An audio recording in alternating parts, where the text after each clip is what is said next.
नमस्कार दर्शक बंधु मु सत्या पुणी थे नुआ भिडियो तेजपुर बजार गाड़ी जाम चली रास्ता पूरा जाम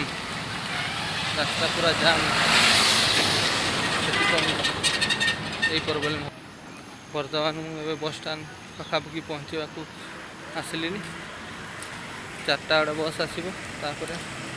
जा घर को हूँ तेजपुर बस स्टाण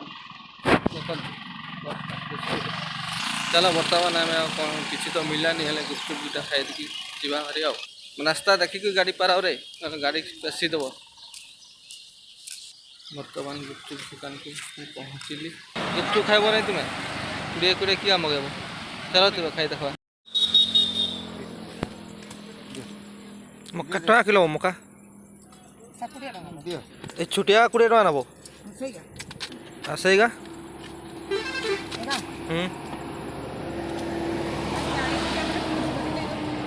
40 टका केजी कर टंगा बेला को 20 टका नेमे 5 किलोमीटर ना कते हबो ना भाज केटा नेमे बो हैं बस रे जीवा तो पूरा मीठा मक्का देखु एटा लिखा बोर्ड मारा ए बड़ बस आसो बस रे जिमु टेम्पू रे गले 20 टका कर नबो बस रे 10 टका कर नबो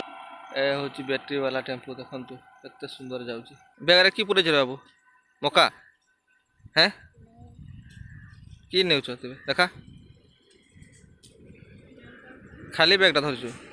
छोड़े देला न सब देखि के लेबे माने देखे खुदी कम बेसी हाल तो देखिबा ना अच्छा तापर टिके सुखला तुमने ठीक है एटा भल लागने सुखलाटा बाय संग माने पुणी नेक्स्ट ब्लॉग रे देखा जय जगन्नाथ।